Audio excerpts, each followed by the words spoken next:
Madame, Madame le maire, chers collègues, la présente délibération relative au budget consacré à la réalisation d'œuvres d'art dans l'espace public lillois est l'occasion d'évoquer ce formidable levier de dynamisation culturelle et d'appropriation de l'espace par les habitants. Nous partageons pleinement l'idée que l'art dans l'espace public joue un rôle essentiel. Il contribue à l'expression artistique libre, renforce la cohésion sociale, dynamise notre territoire et favorise la participation citoyenne.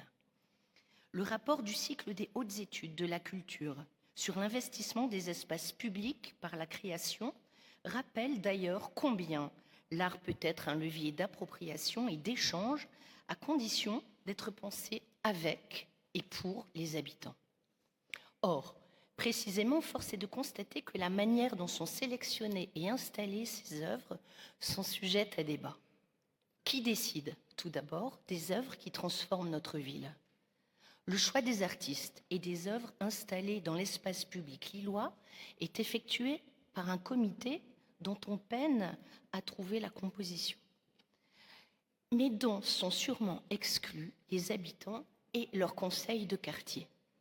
Pourtant, ces œuvres transforment durablement notre espace public, modifient la perception des lieux et s'imposent aux riverains sans qu'ils aient été consultés en amont. Quand une œuvre d'art est installée dans un quartier, elle ne devrait pas y être parachutée sans dialogue avec celles et ceux qui y vivent. Le rapport du CHEC met en évidence cet enjeu majeur. Sans concertation, l'art public peut devenir une source de tension et de rejet, alors qu'il devrait être un élément de cohésion et de fierté locale. Mais également une préférence affichée pour les artistes étrangers ou parisiens, au détriment des talents locaux. À cet égard, le déséquilibre est frappant entre les artistes sélectionnés et nos talents régionaux et locaux.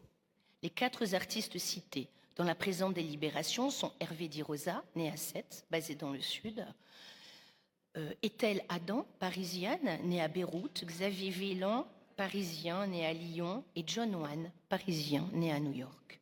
On peut également évoquer Yakoi Kusama, artiste japonaise ayant vécu à New York, dont les tulipes de Shangri-La ont été acquises dans le cadre du programme Lille, ville d'art et d'artistes. La question aussitôt s'impose, où sont les artistes lillois? Notre commune regorge de talents d'artistes qui créent, interrogent, bousculent, dialoguent avec notre territoire. Mais ces talents sont trop souvent écartés au profit d'artistes choisis ailleurs, la plupart du temps dépourvus de lien avec notre ville et avec notre histoire. Pourquoi ce désintérêt pour ceux qui vivent et créent ici? Pourquoi ne pas donner aux artistes lillois une place centrale dans notre politique culturelle? Nous vous appelons à inclure un critère de lien avec notre commune dans l'attribution des commandes publiques qui, rappelons-le, n'est pas soumise à appel d'offres s'agissant de l'acquisition d'une œuvre d'art unique. L'art public, enfin, doit être une expression partagée et non une décision descendante. L'espace public revient en partage aux habitants. On ne peut y installer des œuvres d'art sans solliciter leur avis. Loin de nous, évidemment, l'idée de remettre en cause la liberté artistique. Mais quand une œuvre est financée par de l'argent public et s'impose durablement dans le quotidien des habitants, elle doit faire l'objet d'une véritable concertation. C'est pourquoi nous demandons que la commune associe en chaque occurrence les conseils de quartier et les habitants aux décisions relatives aux œuvres artistiques dans l'espace public en amont des projets.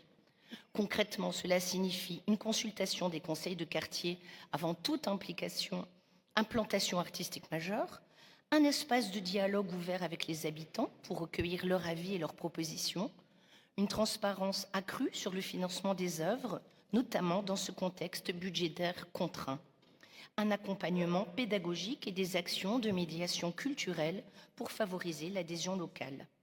L'art dans l'espace public ne doit pas être un simple outil de communication politique, mais un levier de démocratie participative et d'appropriation collective. Nous voulons une ville où l'art s'exprime, mais aussi une ville dont on écoute les habitants. Je vous remercie.